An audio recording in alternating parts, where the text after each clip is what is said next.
You're watching Every Day's a Saturday, USCC veteran. Let's go, baby.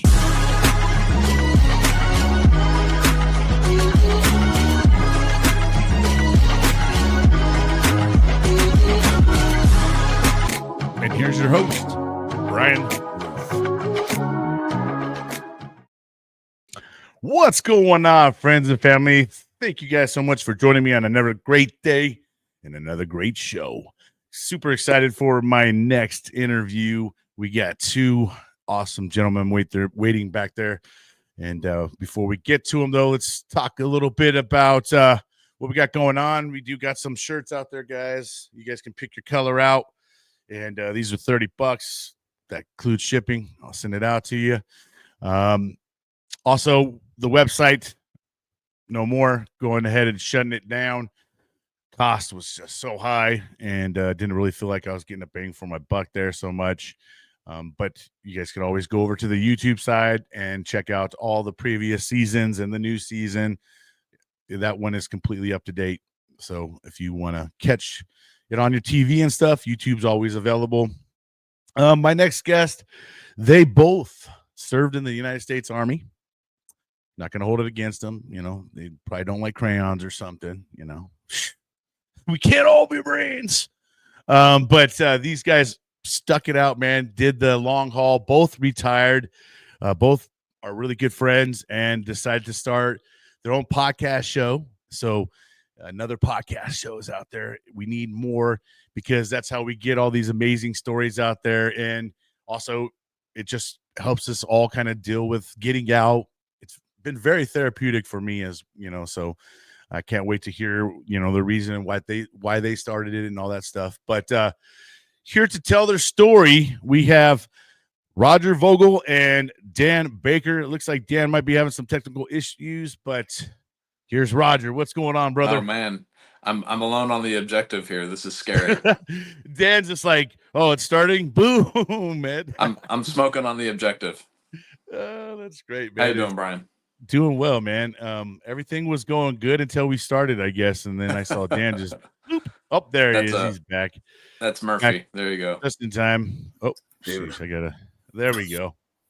The ironic part being that I was actually late for the first show time, but then when we actually kicked off, Dan was late. So yeah, technology is the devil. I don't know what's going on. Oh gosh, yeah, it is not been the friendliest lately. I tell you what. Yeah. So hey guys, excited to have you guys on, man. Been kind of following you guys through social media, Facebook, and all that stuff, and excited to hear, you know, what made you guys decide to start your podcast and all that stuff. But before we get to that, let's kind of talk a little bit. What made you guys decide to join the Army, and what made you guys decide to make it a career and do a whole 20 years of it? And yeah, man, go ahead and talk about how it was when you guys retired as well. Dan, you're the elder, so go ahead, Dan. Since you're the senior enlisted, you know, you retired before Roger did. So yeah, so we both grew up in Army families, so I don't think that there was ever really a consideration of doing anything else. It was just what you're born into it, man. Just born into it. Just always kind of wanted to do it. And I mean, I went to go see the recruiter at school when I was like 17 and you know, signed in for the delayed entry program. And then when I graduated high school, it was right off to basic training, and loved it. It was, I mean, I already knew what I was getting into when I enlisted, but I didn't plan on making it a career at first. I was going in to, you know, get money for school. I was going to get out, go to school, and, you know, do whatever. And then 9/11 happened. I was like, I was within my year out window where I had to decide whether I was going to stay or go. And I had about 9 months left, and 9/11 happened, and re-enlisted like the next day. Wow. And then there was no going back from there. What was your job in the Army? Oh, I was the infantry. You were infantry, all right. Yes. You did all 20 years infantry, man? 23 years and 11 days. 23 years. Wow, Yeah, man. so I guess your knees and back and all that's pretty jacked, huh?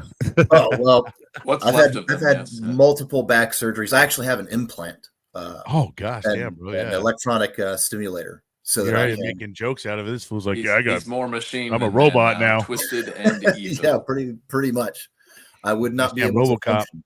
I would not be able to function otherwise. Yeah. I would be in excruciating pain nonstop. Wow. Well, that's the beauty of that thing is he actually is in pain. It's just his brain doesn't know it. Yeah, that's true. So the Army, man, you guys do a lot of jumping too out of helicopters and planes and all that. Do you guys have to do a lot of that too? Or I mean, I imagine you have a lot of jumps underneath you. Oh no, I was never You never had to airborne. Airborne is the only Yeah, guys that basically do the jumping. Yeah, I was never airborne. That was something that I wanted to do, and early on in my career, and I had a series of schools and like a path set up.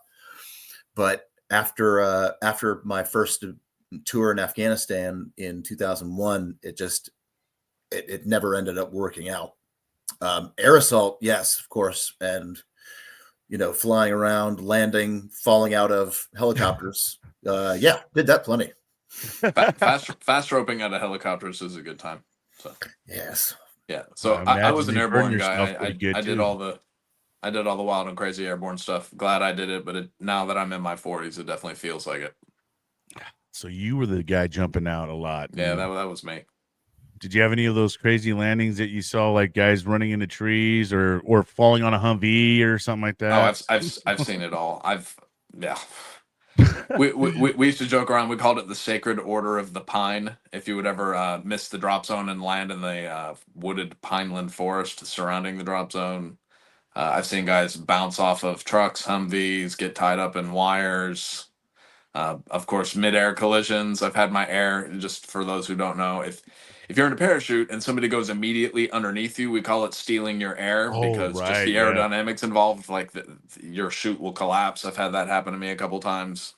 Shit. Oh man, it's a few broken bones and a lot of character building. So Not service related either, not service connected or whatever. So yeah, Dan, and what made you decide? I mean, 23 years, it was time to get out. What rank did you end up getting? Oh, I was a staff sergeant. There was I That's- wasn't planning on going over 20. There were several points in my time where I was like, okay, I'm done. I'm going to get out. It's time to move on, do something else. But I got custody of my son, and the stability that he needed, and some of the jobs that I got offered towards the end of my career, specifically my last job. I enjoyed what I was doing. I enjoyed the people that I was working with, and the stability that my son needed was what kept me in, over the line. And then towards the end, I was like, can I hold on a little bit longer? Can I hold on a little bit longer? And this was during the lockdown and the pandemic and stuff. And I was like, you know what? 2020 time frame. I was like, no, I'm done. I'm done with all this nonsense. Yeah, it's just, I mean, the Army, I think the military in general kind of changed a lot during that time frame. It sounded like they were doing a lot of, things that were, out crazy. You know how the military is. We go hardcore with some shit. If they say that we got to bleach something, they're probably going to bring thousands of gallons of bleach, and you guys are just going to be in there sucking bleach every time you guys go in there. Yeah, that had to be a unique time for everybody, I imagine. Yeah. When you got out, man, did you have a plan already in line, or you just you're just like, all right, I'm getting out now, and you had to try to figure it all out? Not really, because like I said, we were still locked down. Like the whole country was still locked down when I got out, and I just after being in the military my entire life, like from childhood and all the way into my 40s, I was ready to do nothing for the first time ever.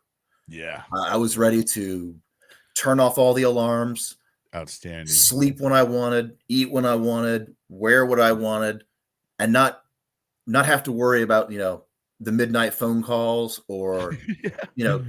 checking my email or making this training meeting or any of that stuff. I was ready to completely unplug. And that's what I did for like the first 18 months.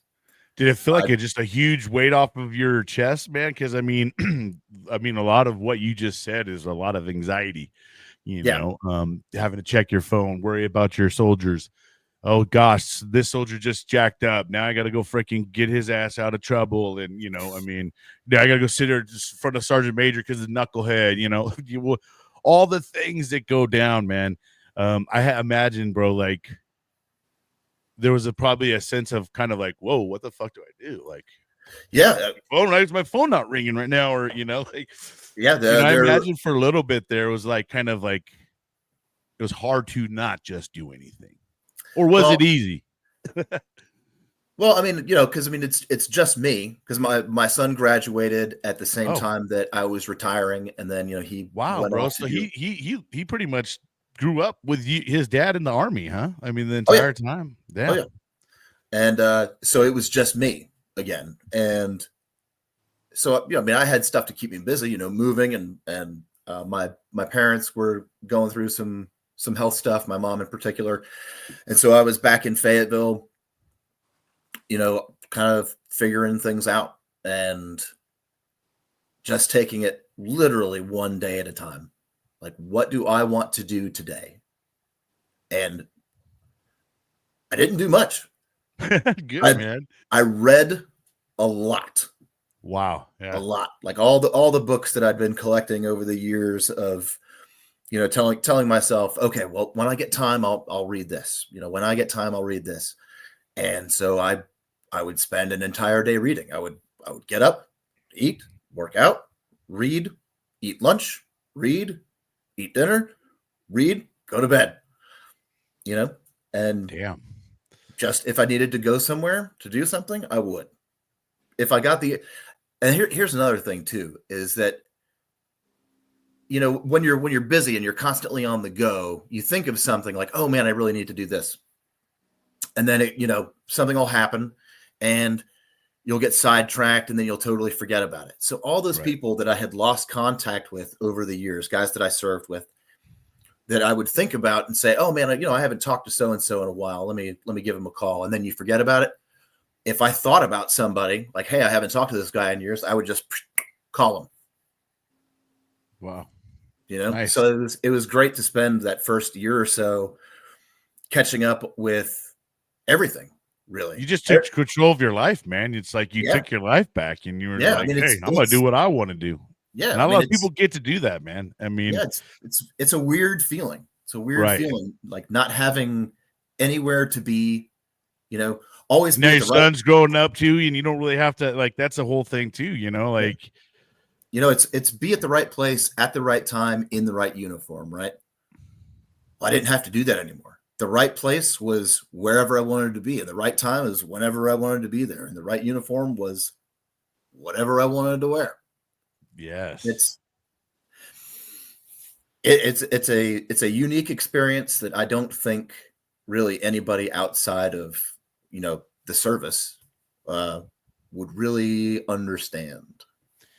No, because it gives you a whole nother appreciation, man. You know what I mean? Like, you were committed to something. Yeah.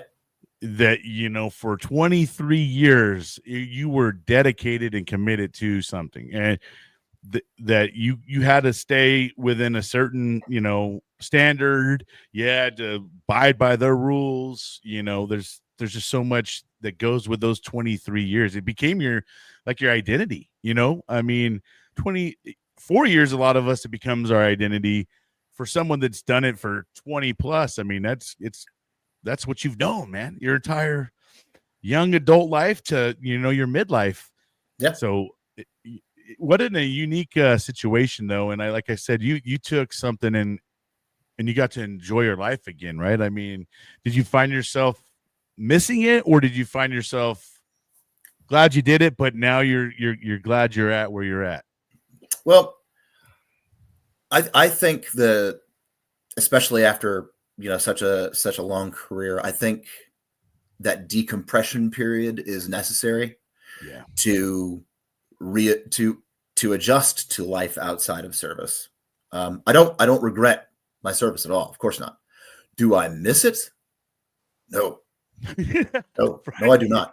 What do you really miss the circus? Maybe miss the clowns, but not the circus. And that's it, right? Is that you never miss the job, but you miss the people that you did it with. Right. That team that you worked with, even the people you couldn't stand working with, like it's you miss those. You miss the people, you miss the team, but you don't miss the job itself. Right. You don't miss the, hey, Sergeant, got a minute? Yeah. It's never a minute. You never knows what next after that, man. It's never a minute. Right. Yeah. And it's always around the time when you're trying to get the hell out of there too, But so how did you guys cross paths while you guys were serving? Oh, while we were serving, we didn't. Oh. Except with few exceptions. So you guys met afterwards then, huh? Or no, we've known each other since we were kids. Oh, no shit. Okay. Yeah. That's wild, man. We were both Army brats growing up here in Fayetteville, Fort Bragg.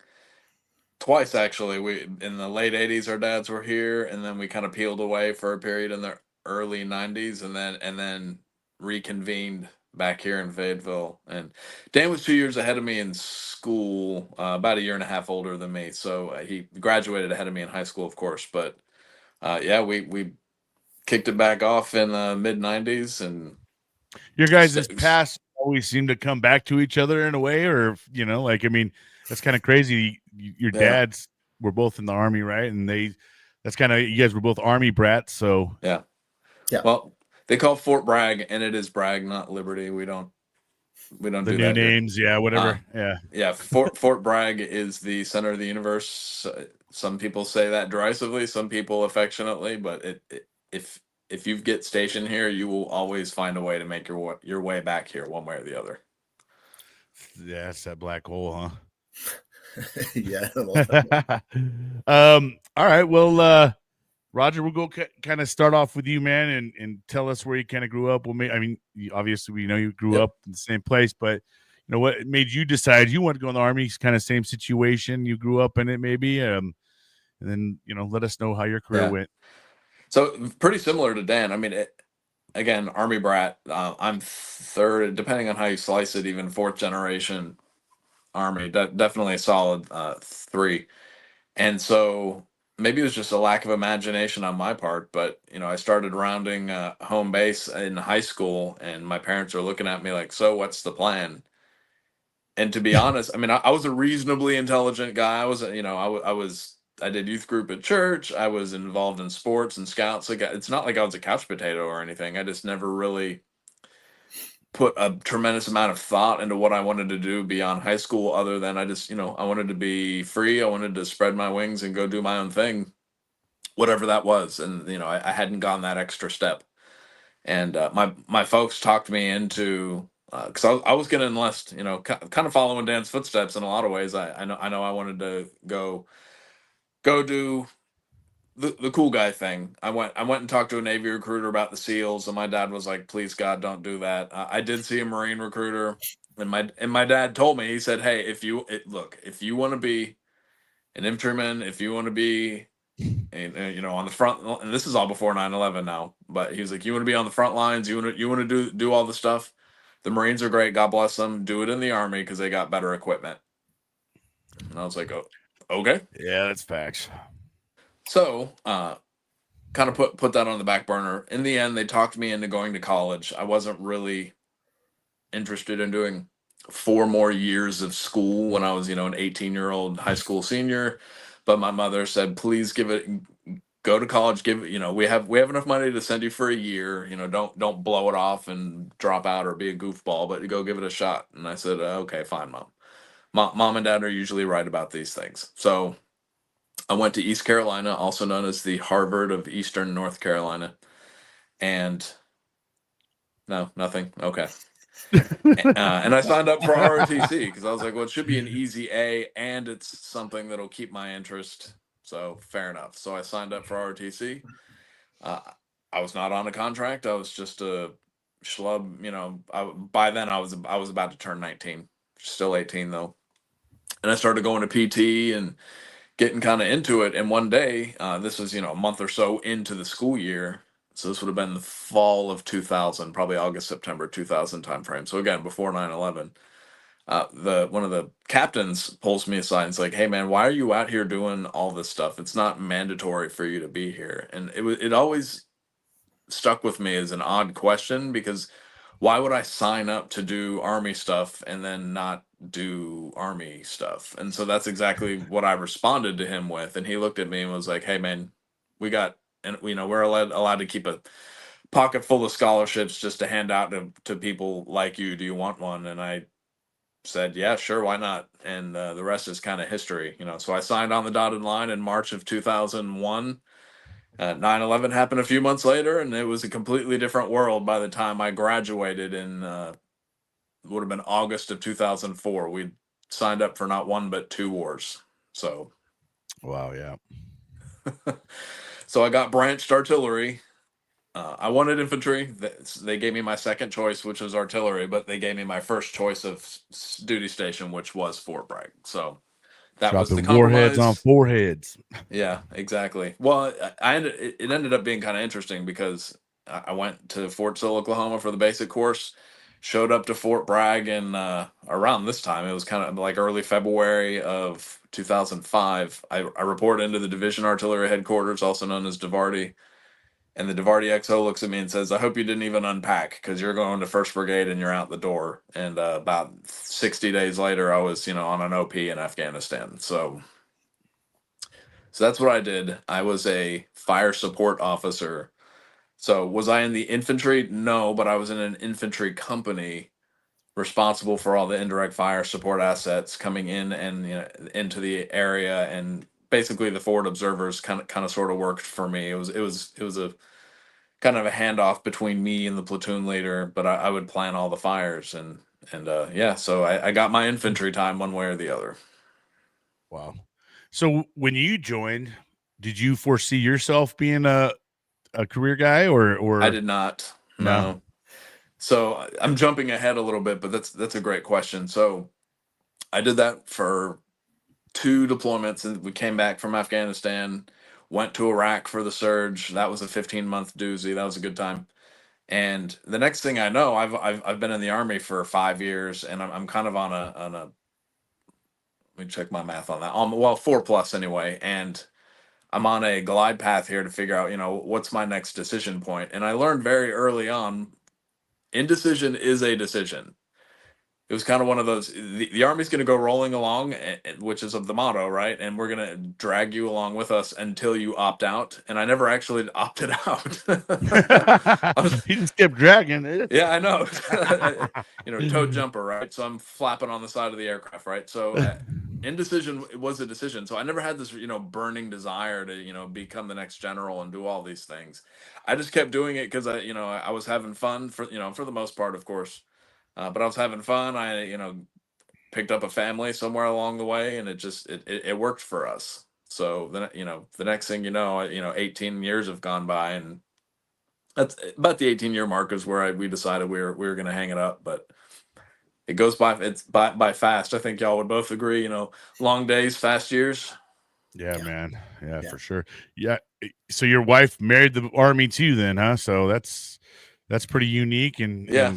She did her whole career with the Army as well. For the most part. So she and I started, I'm using the air quotes, talking while I was in Afghanistan on my first deployment via MySpace, because that was the MySpace days. Oh yeah, man. I came from home from Afghanistan, and we kind of casually dated, nothing serious, but we both enjoyed each other's company, but we both knew I had an Iraq deployment like right around the corner, so we were just trying to keep it light. A year later, I go to Iraq, and it was while I was in Iraq, she and I started really talking again, mostly email, but I was able to get my hands on a DSN phone. And Dan probably remembers being able to call the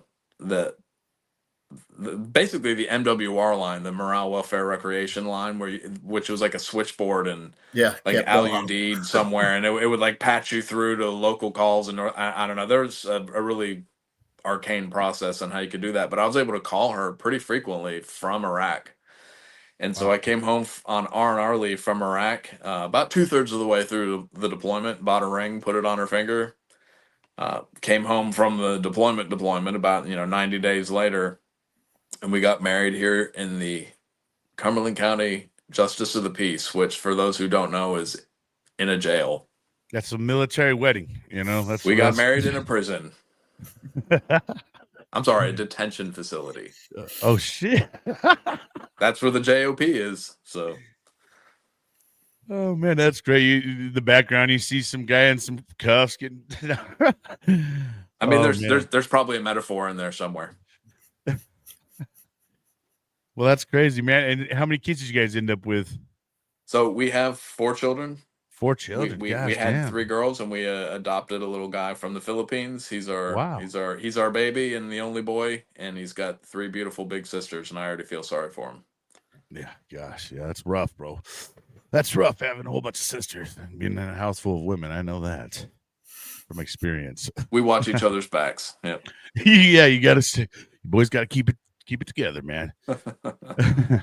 All right, well, we're gonna kind of start shifting our gears into what happened when you guys got out, how the transition was for you guys, what that looked like, and because a lot of people struggle with that part, and we kind of got a little bit of Dan. It sounded like Dan was able to kind of break free and find his way and get that reprieve time, but we'll kind of get more on how that looked for you. We're going to take a quick break real quick and give another veteran some love. We'll go ahead and show some hero stock.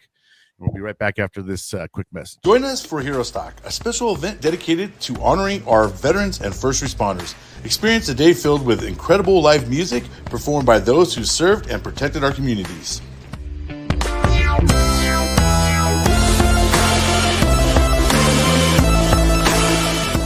Connect with our nonprofits dedicated to helping our heroes thrive. Discover the services available to support our veterans and first responders in their journey. Bring the whole family. Kids will love the fun activities designed just for them.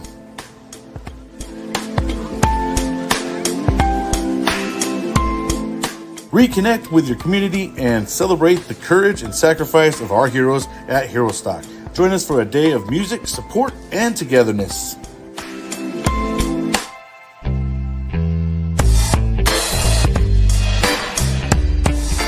Check us out today on www.herostock.org. All right. So Hero Stock, guys, is going to be kicking off this year, August 23rd and the 24th. It is an amazing event on that Friday night. They're going to have a whole bunch of veteran rock musicians. And then on Saturday, they're going to do country with a whole bunch of amazing veteran artists as well. You guys saw Scotty Hastings, who just recently got signed by Black River Entertainment, and he's out there doing amazing things for our community. All right, guys. So, Roger, when you ended up getting out, brother, which was just last year, man, you're fresh. You're still fresh. Yeah, you're asking how did my transition go? Yeah, right. He's like, TBD. I'm in it right now, man. What are you talking about? Yeah. Yeah, so I mean, I guess this is kind of a unique thing for us. I don't have too many guys that have just gotten out. How is that looking for you, Roger? I mean, are you having troubles adjusting? You loving it? Yeah. So I started my terminal leave last summer, July timeframe. We were in Yorktown, Virginia area up there. My last duty assignment was at Fort Eustis, which is Hampton Roads area up there. Yeah, And 63 days, or how many days did you use? Of my terminal leave, I used all 90.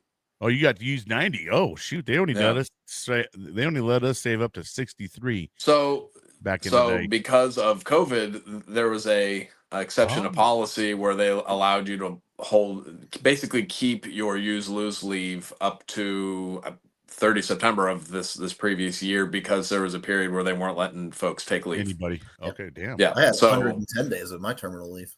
Yeah. Holy shit, dude.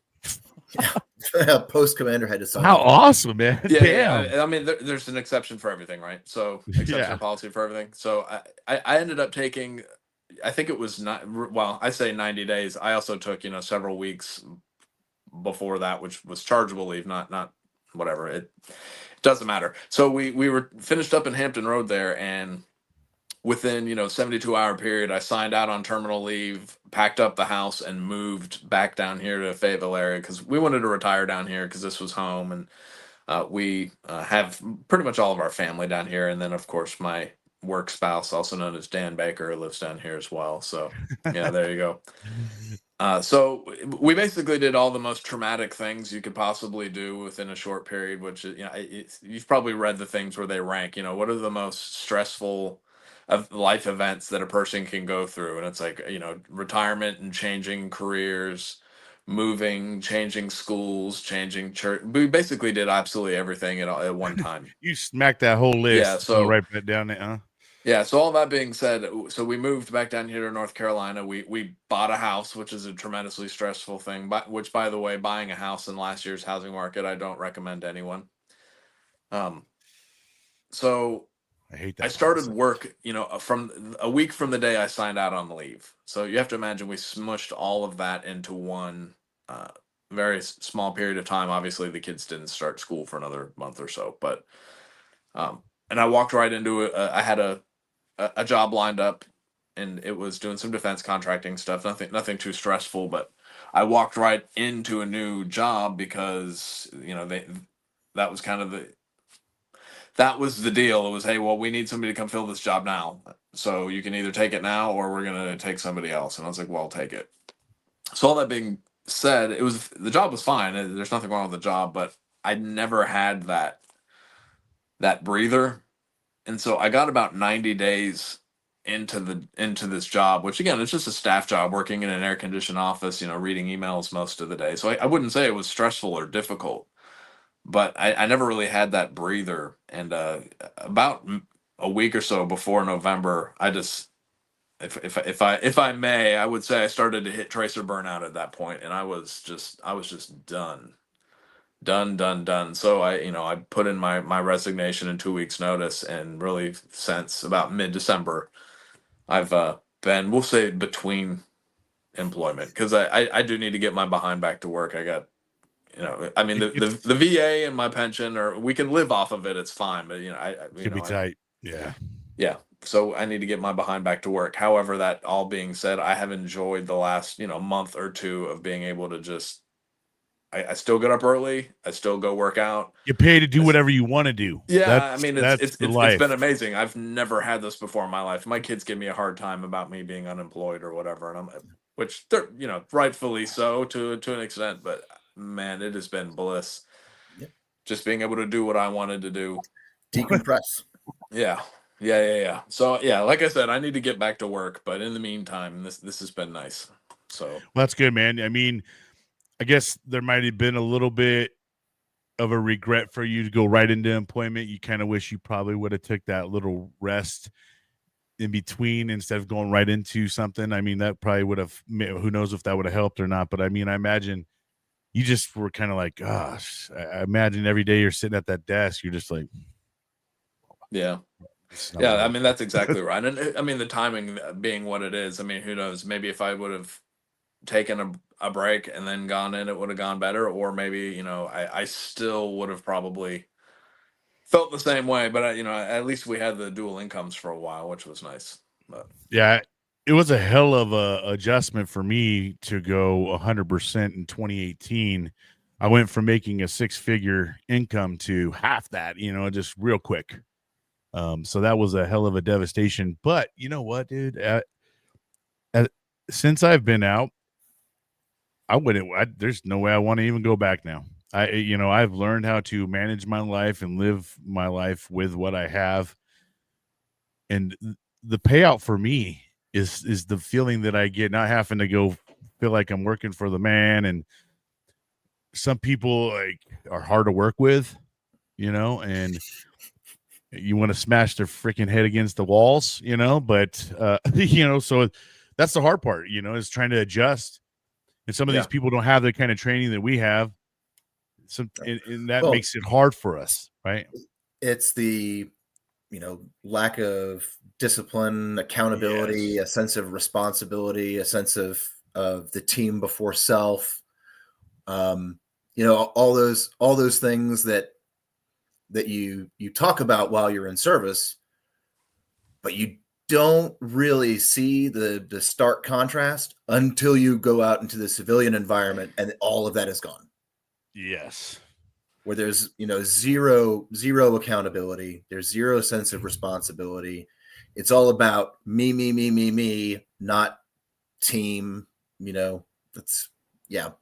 It is an adjustment that I think that's Yeah. one of the biggest culture shocks, right? For us is walking into an office or some kind of a different environment than from what we're used to. And the people are just completely different. I felt like, honestly, I was going back into high school, but with older folks, like people that were way older, bro. Like gossiping started happening, rumors, and just did you hear about that? It's like, I was just hating you, man. I was just like, oh my gosh, this is not the life that I really. I started missing what I didn't want to be in anymore. I didn't want to be in the Marines, I wanted out. Like I think a lot of us, the whole time we're in, we kind of talk about how we want to get the hell out, and then when we get the hell out, we're like, oh, maybe. They always said the grass isn't always greener on the other side. That's very true. It's very true. Sometimes that statement is a very true statement. Yep. You may think that you're living in some shithole, but then you go from that shithole to a other shithole, and you're like, maybe that shithole wasn't so bad. The good old days. Right. Exactly. And we talk amongst each other differently. And I think that, that's another thing is you get that shock and awe from a lot of people's faces. Like, what did he just say? Like, oh, there's an HR department, by the way, get those emails from HR department, come see them. You're like, oh no. What did I say? Well, at Tracer Burnout, you're right now looking at the HR department. So yeah, right here too for Every Day's a Saturday. This is the Me Self production crew. I encompass it all. So, I have to report to myself. Speaking of Tracer Burnout, guys, let's kind of switch our focus now into what led you guys to starting a podcast. What made you guys decide to name it Tracer Burnout? And talk about how Tracer Burnout podcast show works and stuff like that. Let's go get into the weeds with the Tracer Burnout. I had an idea for this for years before I got out. I didn't really know how I wanted to go about it, but I knew that I wanted to, I'm a big Did you listen to podcasts and stuff like that? Or oh yeah, I listen to podcasts and stuff, but I love history. Okay. I love history. And it, especially toward the end of my career, it really started grating on me that it was, you always saw the same people telling the same story, right? So you get the super awesome guys who are amazing at everything. The bros. And then you the get vet bros, yeah. Yeah. And then you get the same generals, admirals, whatever on Fox or CNN or whatever, doing their 5-minute paid, pieces or whatever. Or, you're watching television or watching a movie and there's the disgruntled vet with, the worst imaginable PTSD who's, robbing a bank and taking hostages because the VA screwed him over and, whatever. And all of those people obviously exist, but that's only a fraction of a percent of the veteran community. And that always just drove me nuts. And especially towards the end of my career during the pandemic and everything where, you didn't really have a whole lot to do. Started seeing it more and more and grating on me more and more. So, I knew I had a vague idea of what I wanted to do, but after I retired, about a year, 18 months after I retired, I get a late night text from Roger. He's, bored and lonely in Boston. And that sounds like a good name for a novel. It does. But he sends me a text and asked me if I wanted to start a 501c3 for veterans. And I texted him back, call me. And he did.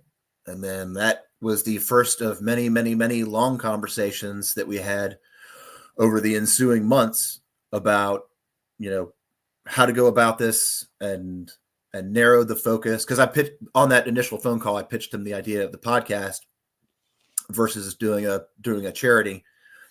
And we narrowed the focus of what we wanted the show to be about, how we were going to go about doing it, how we'd go about getting guests. Go ahead, Raj. Yeah, I mean that's basically it. So me, from my vantage point, I wanted to do something involving veterans, but it was just out of focus. I couldn't figure it out, and so the 501c3 thing was kind of a Hail Mary. It was more of a 501c3 question mark.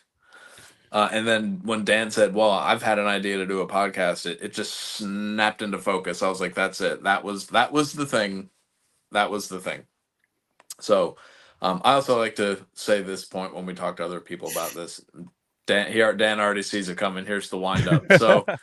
So as a professional non-commissioned officer in the backbone of the Army, Dan had a very practical idea of bringing the stories of these veterans to the public for them to listen. And I said, that is an amazing idea, Dan. Now let's take it to 11. So we form an LLC. We hired, graphic designers. We hire lawyers. We start doing all the stuff. And Dan's standing there going, what just happened? Because that's my job as the resident officer of the team, to be the good idea fairy. Yes. The mythical good idea fairy does exist, and it's usually an officer. Hey, we are building a foundation, Daniel. Yeah. Upon sounds like build. He's taking you down land nav. The officers are really good at land navigation. Map check. Map check.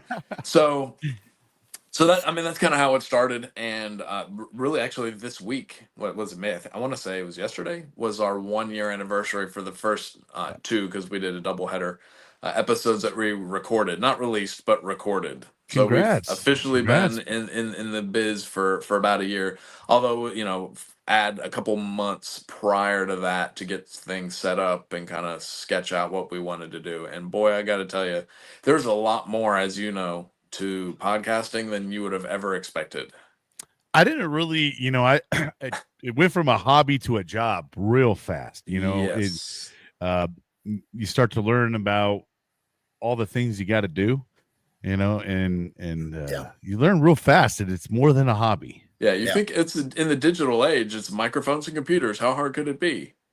Yeah. Oh. There was definitely much, much, much more involved than I had initially thought or intended. That is for sure.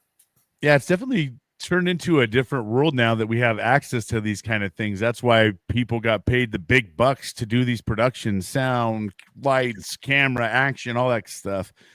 You find out when you're doing it all on your own. Wow, that's why these fools go to school for this shit. Because there's a lot to. Give me a soundboard, and I'm like, well, that one says volume, and then the rest of these 38 buttons, I don't know what the fuck they do.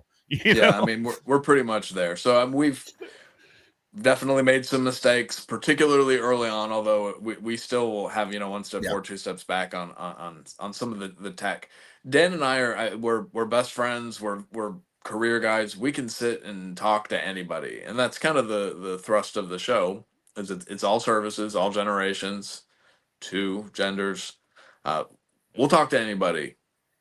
That's the easy part. The hard part is packaging it all, editing it, putting it together, marketing it, and getting on social media and letting everybody know, which has also been a lot more difficult than I expected. Yeah, and I can help you guys out just a little bit, could get you guys in front of a bigger, little bit of some better places. So I can add you guys to Military United podcast stream, something we created, has over 10,000 followers in there, place you guys can kind of start putting your stuff there too, just to get you a little bit of some more visibility, as well as, I have a group. You guys are more than welcome to use that group. It's every day to Saturday USMC veteran. Post away in there, man. You can spam it.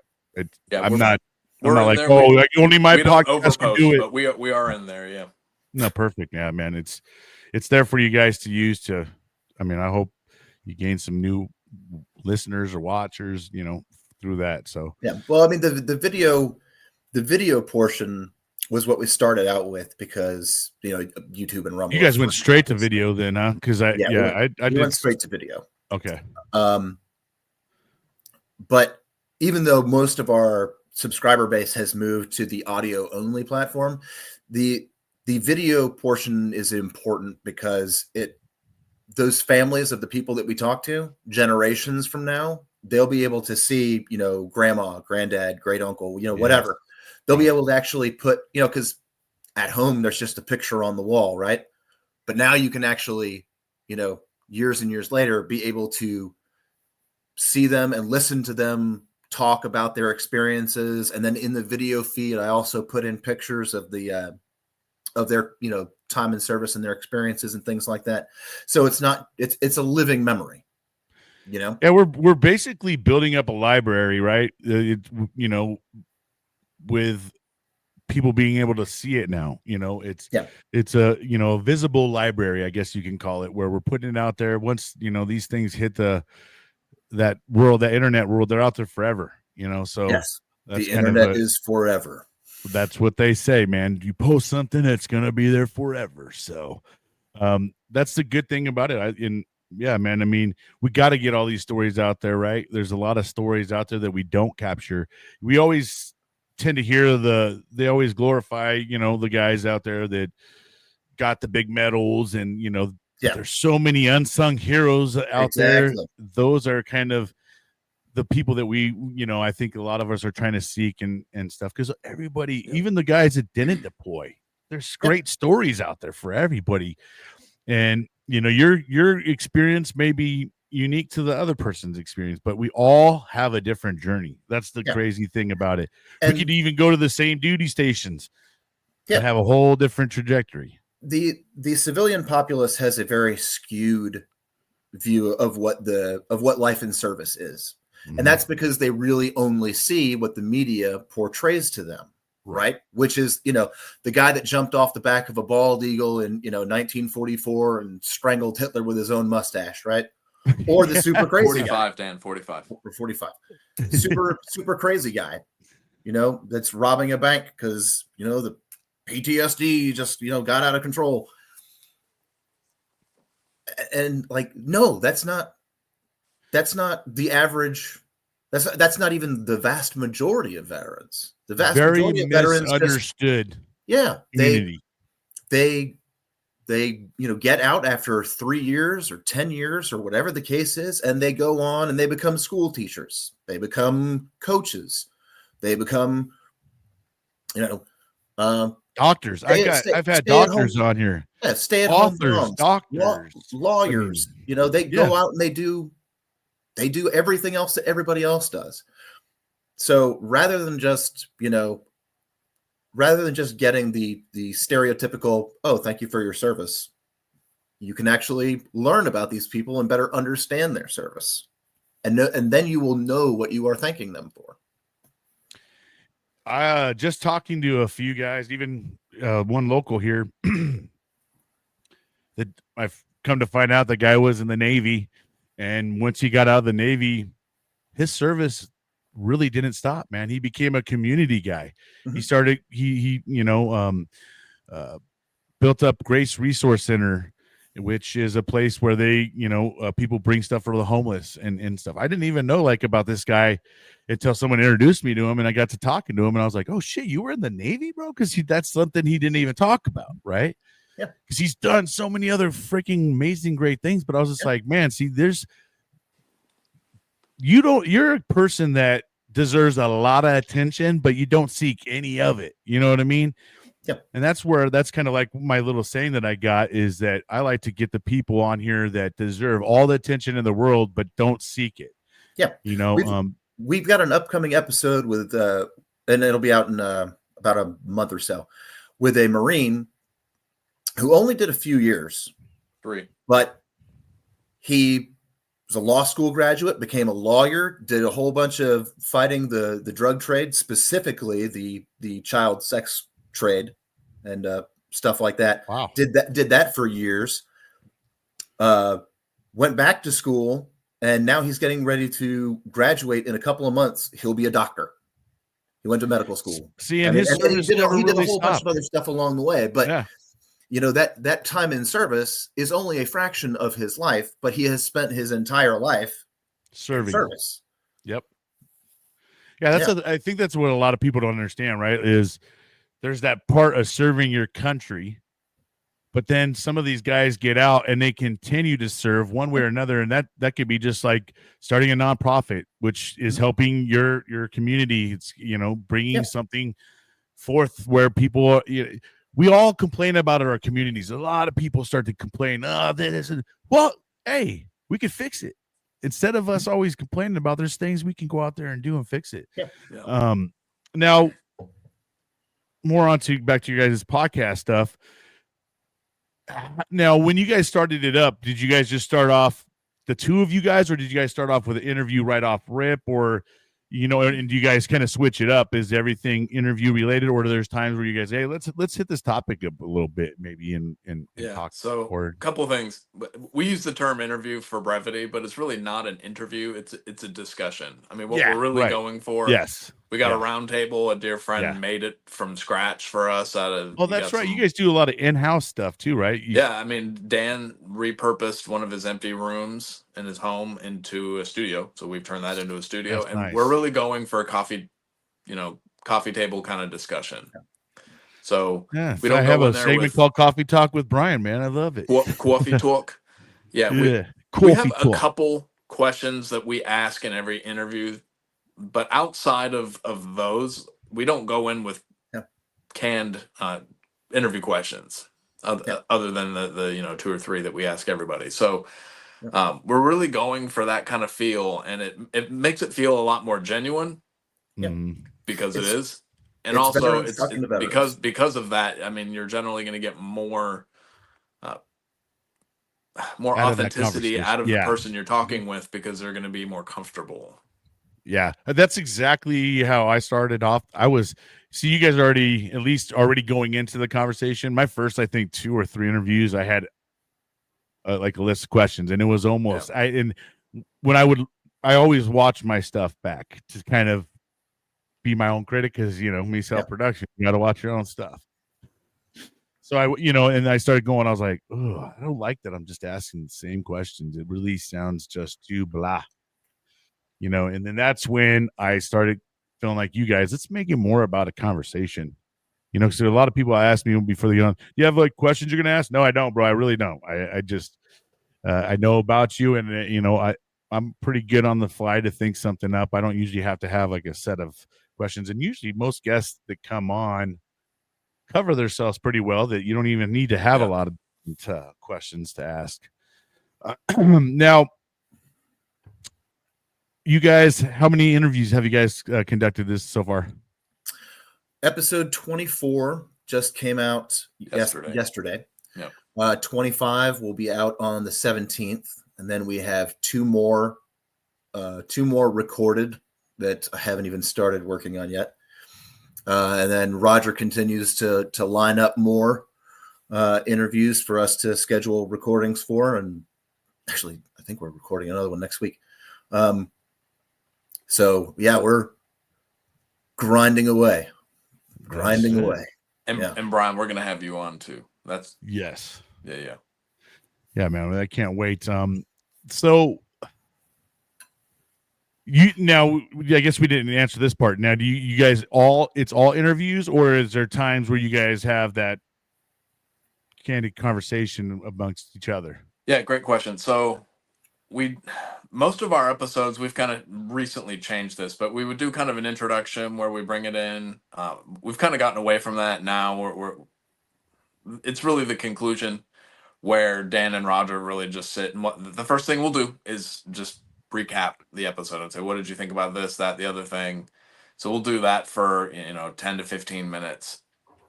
And then really to kind of bring the show to a close is when we do what we call the free fire area, which is one of us will have a candid question for the other, and we alternate. And Yeah.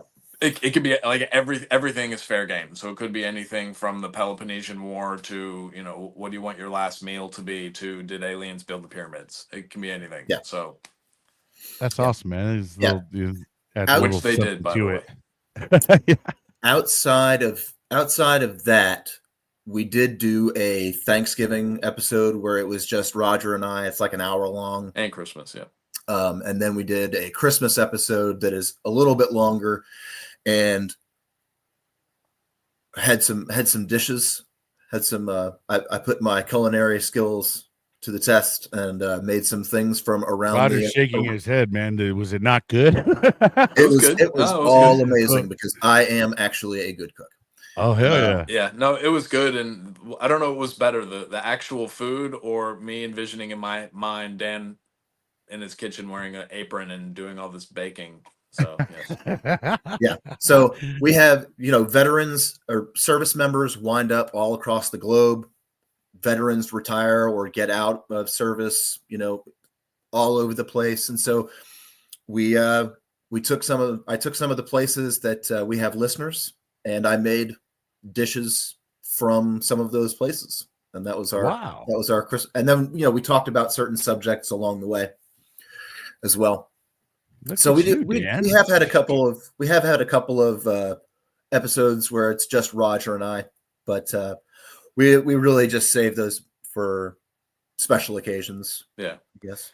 But this is, we're making sausage on a recording here. We're discussing right now just, what else can we do which may end up being just the two of us, but going forward, just to get a little bit more content out. What could we do in addition to what we're already doing? So the bread and butter will always be the veteran discussions. I mean, that will never change, but what else could we be doing? So we're kind of trying to figure that out right now. Because we think we're funny. That's the part about the podcast world is you first start off on a path, and then that path starts to evolve, and you're like, oh well, I see these other paths that we could be going down too, Yeah. And you just kind of try to figure out the direction. I know that's kind of been my thing too. I've been all over the place because I've enjoyed it, right? I've enjoyed podcasting. So like, what else could I do? All right, well, I did a true crime, one, and then I did, I just kept throwing them at myself, and I was like, okay, let's just calm it down a little bit. Now I'm producing and stuff, which I do enjoy that part because now I'm able to take a lot of my lessons learned and apply them to other podcasts and kind of help them guys not to go through the same stuff that I went through. That first year or two, there's a lot of lessons learned, especially if you don't have a lot of people to go pull from that's done it before, Yeah. And I didn't know anybody when I first did it, man. So I literally started off with my cell phone and my gaming headset. It had a little mic on it, and that's kind of where I started. And I was like, I like this. How do I get myself better? So watching YouTube. You know? I mean, we've certainly done a lot of that, but at the end of the day, we're doing what we like to do and what we're comfortable with, and we can converse with pretty much anybody about any topic, frankly. But the veteran stuff is what we care the most about. We're also history dorks, so we may find some guests to bring on the show who these would be kind of special episodes who aren't necessarily veterans, but if Dan and I want to know. You can always do little segments, that's kind of what I do. Yeah. I always I have my coffee talk segment now. You can always do little hey, we're going to do a 6-part segment on this little history thing or something, you know what I mean? Yeah. It could just be a little extra, I mean, he's like, Dan's over there Dan's like, more editing. Oh, goody. He's ugh. Yes, the editing part can be a little cumbersome, man. That's for sure. That's kind of why I just let my stuff roll. Yeah, more time in front of my computer. Great. Wow. This was not at all what I envisioned. I have spent so much time more time in front of my computer in the last year than I ever did throughout my entire military career combined. It is absurd. especially when you're trying to learn it all at first, you know, Yes. because when you're trying to learn it, that even takes that much longer to get through it all.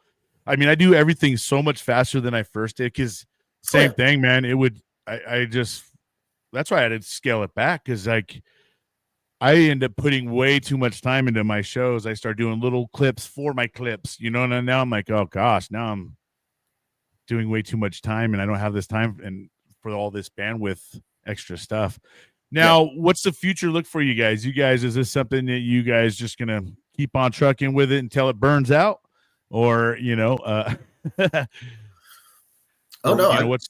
I envision this going on for well into the future, because this is it's something that I enjoy. I'm doing it with my best friend, and we're meeting so many amazing people that have not only done incredible things but are continuing to do incredible things.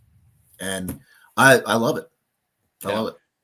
Yeah, I mean, not only just guests that we've brought on the show, but yeah, to Dan's point, a lot of people just kind of in the space. I generally hate that phrase, space, but people who are in nonprofits, people who are in production, people who are just out there doing really amazing and great stuff to support and love on veterans. So we're meeting a lot of those people too, in addition to great subjects we're bringing on the show. Yeah. Now, that's something I found too. I had no idea how many nonprofits were out there. Just about for any hobby you have, there's a nonprofit out there for you. There's book clubs, there's equestrian, there's, man, you name it, it's out there, right? Like, and I didn't even know that. That's one of the things that when we first started, when Roger asked me about the 501c3, that's one of the reasons why I pitched the podcast to him, is because there are so many great charities and everything out there. And I told him, I was like, look, man, that space is absolutely flooded, but very much so. And this is where, shows how much research I did. This is, I was like, there's not really a whole lot of veterans actually out there telling their, like, everyday veterans telling their stories. And so why don't we, we both love history and we're both good with people. Why don't we talk to veterans about their time in service and give the civilian population a better understanding of it? And lo and behold, there's actually a lot of people out there doing that in some way, shape, or form, right? Yeah, that was a surprising for me too. I thought I was in some unique like niche, man. I was just like, oh, it still is. It still is very. It is. It still is very, it's a small very percent unique of people, right? Yeah. Considering the massive veteran base that we have in this country, it is very unique. But yes, there's definitely more people involved than we originally thought. But it's not zero sum for us, because at the end of the day, it really comes down to, are we serving the veterans? Are we serving those who served? Are we putting something together that people maybe outside of the veteran community, or at least, who are kind of in the second or third tier of knowing veterans, is this something that they could be interested in or get something out of? As long as we're all doing something that's, positive, I mean, we're all on the same team. Yeah. I kind of look at this has been the best form of therapy I think I've ever gone through. Yes. Right?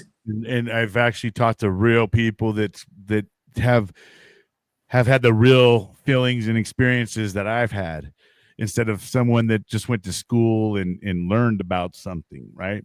Yeah. And they don't really have that relation to you, or even have the ability to be empathetic towards your situation, because they never lived it. You cannot be empathetic to someone if you don't really know what to be empathetic towards, right? Or even feel. Yeah. So have you guys found that, for you, Roger, this is probably a really great place to start right off, man. I mean, for where you're at, right? Because, now you're getting in touch with guys that already have been doing this, living the veteran life for a while, or retired life, and kind of the struggles that they went through. You get to hear that all the time now, and now it's something you get to have a little bit more of a chance to reflect on. Yeah, absolutely. Where when a lot of us get out, I got out in the year 2004. It was actually the end of 2003, because I had my 63 days saved up. So when I got out, there was still war going on. They didn't have time to put any effort into me as I was getting out. It was like, hey, you're not worth a shit to us no more. get the fuck out of here, shoo. And then after that, it was navigating life and figuring it out on my own, not having podcast or stories from others to listen to. So, I think that this has been the most, like I said, the biggest therapy for me. Do you guys kind of feel that way yourself? Is it therapeutic for you guys, or what kind of feelings do you get out of it when you're actually when you're done? Like you feel like, all right, that was a great interview. I'm glad we got to get these stories out, man. Oh yeah, it's all of that, but at the same time, it's also pretty cathartic, because every time you sit down with somebody and you have a rapport or you build a relationship, and you see that it doesn't matter that they were in the Navy and I was in the Army, or they were in the Coast Guard and I was in the Army. Right. It's that shared experience, and you realize, oh man, I went through that too, or or he or she went through that as well, and it's always good to know, or it's reaffirming that I'm not alone in this. I'm not the first person that's experienced this. I'm not the last person that'll ever experience this or think this way or react this way to whatever. So it has been really, really cathartic.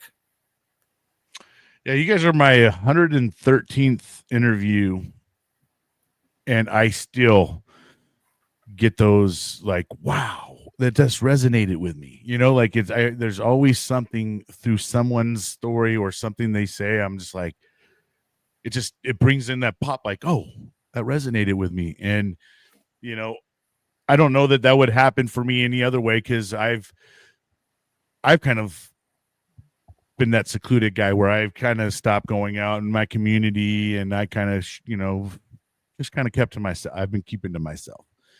This has definitely made me have to get back out again and reconnect with a community that I didn't realize how much I needed them. Yeah. Well, that's how much I needed my veteran community, bro. That's one of those things about the veteran community, right? Is it doesn't matter how long you were in. It doesn't matter what era you served in. It doesn't matter what branch or rank you were. If you were if you were in Vietnam, or if you were in the War on Terror, if you were in the Marines versus somebody in the Coast Guard, officer, enlisted, whatever, veterans have a way of connecting immediately just based on that service, because there's that instant knowledge of, okay, what it's like. That's, shared experience, oftentimes hardship. Yeah. Yeah. We definitely have trauma bonding. Definitely a lot of trauma bonding. So much trauma. It's such a horrible term, but yet it's so appropriate for what it is. But but you know exactly what it means when you hear it. Right. Yeah, it's evocative, right? Yeah. Yeah. No, for sure. No, and yeah, man, I'm glad you guys that we have more veterans out there doing it. I don't think that you could really have enough. Because we all, that's the one thing I noticed about every single podcast I've watched that's veteran related. They're all different. We could have the same guest on, but have a whole different conversation with those guests, and that because, I think like a Marine, you guys think like the Army guys. You guys are going to have questions out there that I don't have, and there's questions I might have that you guys don't have. Exactly. So that's what makes each podcast, I think, super unique. And man, this is a needed thing as I've grown to do it. And that's what keeps my mission driving to do it, is how necessary I feel it is, man. Because some of these guys come on and they're talking about something they haven't talked about for years. Yeah.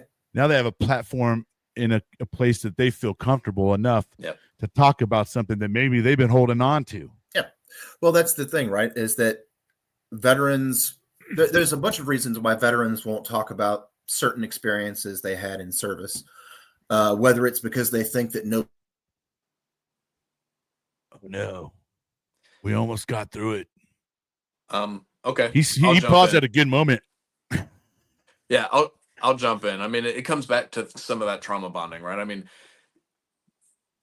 I'll speak for myself on this. I definitely have memories and experiences and things that I've done that I'm not going to tell my kids about, because they don't need, at least at the age they're at now, they don't need to know what dad did in Afghanistan. It just, it's too much. And plus it's showing a little bit too much of my cards, right? So, but when you were sitting down with another veteran, you feel much more comfortable discussing that because you're a little more at ease because of, said experiences. Dan, we lost you, man. You want to jump back in?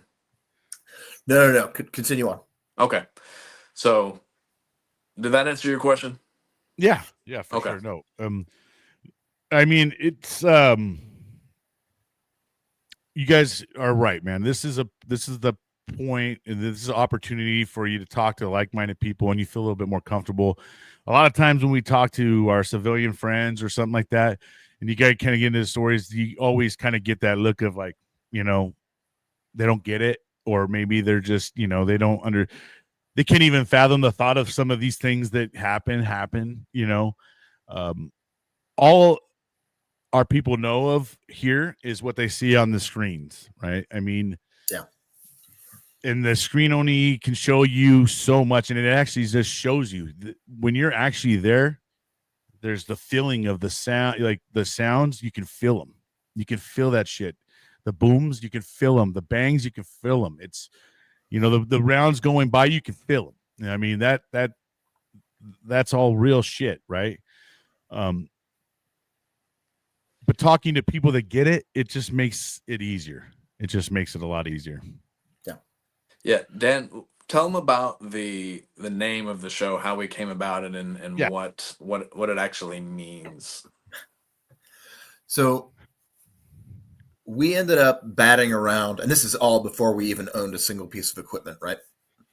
We were batting around ideas. The whiteboard stage. For names, throwing stuff on the board to see what sticks. Yeah. So Roger would, text me 5-6 names of, what he thought might work. And then I would, give my feedback, and I'd text him another list and whatever. And some of them were really good. But he texted me Tracer Burnout, and it was like the, I don't know, 4th, 5th, 6th list, whatever it was. And I saw it and I knew it. I was like, that's the one, right? Because your time in service, while you're in service, you have a mission, you have a purpose, right? You have the military is your guiding light, right? It's showing you where to go, just like a tracer, right? But eventually that tracer burns out and your career comes to an end. And where do you go from there? Some tracers are going to go on longer than others, just like some careers in the military do. But eventually it all ends. So that's the tracer burnout. Oh, it's a metaphor. Man. Oh, yes. Plus, so was there a near second one that you guys? I mean, was there? Oh yeah, one that you guys were really hung up on, and then my favorite burnout. My favorite, which would have never been viable because of copyright laws and stuff, but I wanted Hesco's and hand grenades. So yeah, but Hesco's is a government contracted company, and I don't think that they would have. Their lawyers would not have appreciated that. So yeah, you guys might have got smacked with a what's it called, real quick. Yeah, cease and desist or whatever. Oh yeah. Oh, don't act like you don't know what a cease and desist is, Brian. Come on. Yeah. Oh, I do. I definitely do. But not with every day's a Saturday, at least. Okay, I don't know with every day's a Saturday, but I do know. I started when I started doing a clothing company for a second there. Yeah, but oh, dang it! His tracer burned out, bro. His tracer keeps burning out. His tracer just keeps burning out. He has a bad tracer. Speaking of tracers, this is something I learned as a very young lieutenant. Thankfully, an NCO stepped in and prevented me from doing something really stupid. I needed tracer rounds for the nature of my job. What I didn't know is you were an officer the whole time. How hot they burn. So if you fill your entire 30-round magazine with tracer rounds, it's going to be a bad day for the barrel of that rifle. So, yeah. You went in as an officer? Yes, I was a second lieutenant. Yep. Damn, dude. Okay, I didn't know you. Okay, well, shoot. King of battlefield. You ever start saying you're officer? So I was like, oh, Yeah, you definitely have a different career than him. Let's talk about where everybody can find you guys. Okay, Where can perfect. they So listen to you guys? Where can they find you? yeah, Let's sure thing. go there. So we're everywhere. So we're video wise, we're on YouTube and Rumble. Just look for the green circle, Tracer Burnout 1776, I think is the handle, because YouTube made us have a number. So Yes. can't think of a better number than 1776. We're also on all the podcast networks. So our hosting service is done through Buzzsprout, and it pushes to all the big ones. So Apple, Spotify, and then all the small ones too. And I'm not going to list them all out here. So Right. we release every other Monday. So yesterday was a release day. So 2 weeks from now, that's our bread and butter. We're all over the social media too. Sometimes we'll use it as a bulletin board and say, hey, here's the new episode coming out. Here's a teaser, or here's the links to the new episode. And then sometimes we'll just do stuff that we think is funny. So just general military type content. We try to keep it funny. Little We military like to humor. post stuff on holidays, so we'll do all the big holidays, but military ones too. Like Dan and I are dorks, so for VJ Day, we'll post something. It keeps our interest. We just hope people will come along on the ride with us. So you guys, right now, 2 a month. It sounds like 2 drops a month. That sounds. You about guys, right. Yeah. you guys sound like you're gonna pick that up, or is that pretty comfortable for you guys right so now? Just like we discussed earlier, I think what we'll probably do is maintain that tempo every 2 weeks, but I think we'll start adding in something in between, which will be very, very low production, probably just the two of us sitting there talking. Just a little bonus, little clip. But I think we're gonna get there. Yeah, a little behind the scenes clips and stuff like that, man. You know what I mean? Well, so I've gotten, when I say damn, we almost made it, man. Son of a when gun. I say I'm getting savvy with social media, what I really mean is I'm no longer a caveman. But I've gotten pretty good at putting together Facebook reels and putting photo montages and all that stuff together, and I do it all without buying all the fancy apps that you can use for all that stuff. So Hey, we're not on. Do you guys have Canva? We use Canva for everything. It's free. Yeah, that's free, man. Yeah, that's what I was gonna say. That's the best one. Or Adobe. Yeah. We use Canva for everything. Perfect. Because we're cheapskates. Don't pay, bro. Yeah. So, and then of course we've got tracerburnout.com. It's basically just most of the same stuff you'll find on our social media, but if people aren't on social media and they want to see what we're up to, they can go there. We've got all our partners listed down towards the bottom, some nonprofits, some for-profits. We do some affiliation through Bear Creek Arsenal, Fox River Socks, Orca Coolers, Hero Soap, and then some nonprofits, Flags of the Fallen, Heroes Harvest, and I'm leaving somebody out, and I'm gonna kick myself later. Oh yeah, when you watch it, you'll be like, oh, dude, that's who it was. But yeah, all American companies, most of them are veteran owned or at least veteran founded, and then all of them serve veterans in one way or the other. In particular, Gold Star families too. So, awesome. Yep, there we go. There it is. Yep, so that's our latest right there. Keep this up to date. Nice. And you got previous episodes as well. All right. Yeah, we keep the latest 2 on the homepage, and then if you want the archive, you can get to it from the top, or you can click the previous episodes there just underneath. So awesome. You guys got some merch going? Yeah, our merch is done through a website that does the printable on demand stuff. So we have no. We don't keep anything on hand. It's all just printed on demand when you order through there, and they let us keep a cut of it. So it's a good short-term solution. We'd like to eventually get to a point where we are selling our own stuff. Yeah. We're not there yet. Got you, man. Well, you guys are ahead of the game than a lot of people, though. That's for sure. So Dan and I don't self-promote nearly as much as we should, because that goes back to that warrior ethos that we keep coming back around to. Touting ourselves, talking ourselves up, talking about all this. It's still a little icky to us, so we're working through it. But if y'all want to support the show, buy us some merch. There's a donate button at the bottom of the website if you want to just go straight to PayPal. We appreciate it. It's a self-funded, man. We do affiliation, but we don't have sponsors. Nobody's just paying us directly at this point. So But you're looking for them though, right? So if you Of guys course. want to sponsor Tracer Burnout, boom, here you go. Yeah. Two badass dudes. Reach out to us. Two badass bald dudes, man. Kicking ass. Bald is beautiful. Bald is beautiful. My mom used to always say that people and their dogs eventually start to look alike. You can draw your own conclusions about Dan and I and guess which one's the dog. So You guys are good, man. Definitely need to laugh. Definitely go check these guys out. Is there anything that you guys would like to say before we head out of here? I really appreciate you guys coming on, man, and taking the time to talk about your experiences and what you got going on. But is there any last words that you guys would like to leave us with before we head out?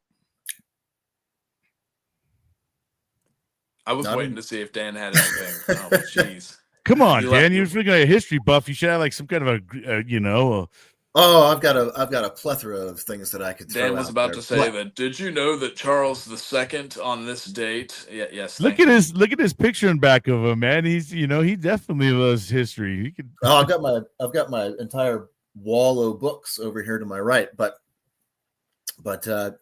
no, I would say that for any veteran that may be watching, you don't have to talk to us. There's plenty of other people out there that would be glad to listen to your story, but you should definitely tell your story.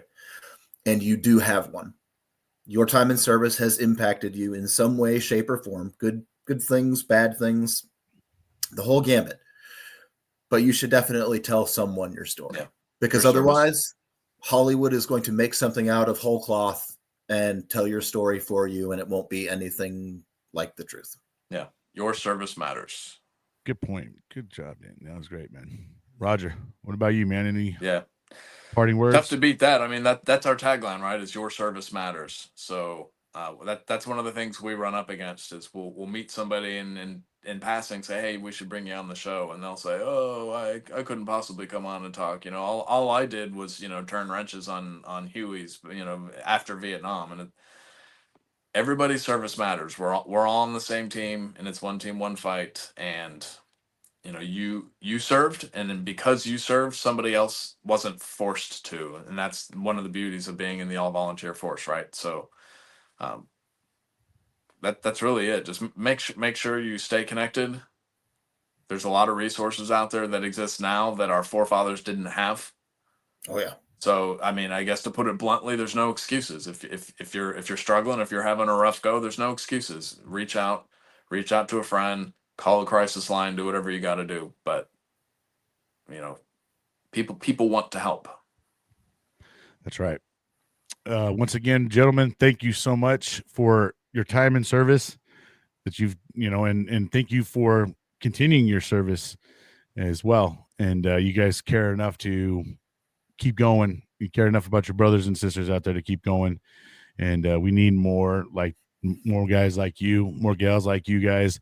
But thank you guys once again. Thank you so much. Everybody out there, go check out Tracer Burnout. And if you guys want to just hold tight in the back room, eat some crayons, and I'll be right back there with you guys. So thank you again. Thanks. All right, friends and family. That knocks out another great interview. Roger and Dan, both amazing dudes. 20 years, 23 years is a lot of time to dedicate to your country. It is a commitment like no other. Only a small percentage of people get to know what kind of commitment it is. But we need people like them in our community. We need a lot of people. We need a lot of help, right? So all the help that we can get, the better. Appreciate all you guys out there for listening. Remember, if you guys are struggling out there, you guys can email me every day is a Saturday, 365@yahoo.com. Or there's also the Crisis Lifeline. For all you veterans out there, you dial 988, press 1, and hopefully you guys can get the help that you need. But don't forget, you're not the only one out there with a struggle. And we need every one of you guys. So, hey, reach out if you need some help. You know how we say on the show, don't let the day kick your ass. Make sure you're out there kicking it. Until next time, we'll see you guys. Thank you for watching. Please like and subscribe.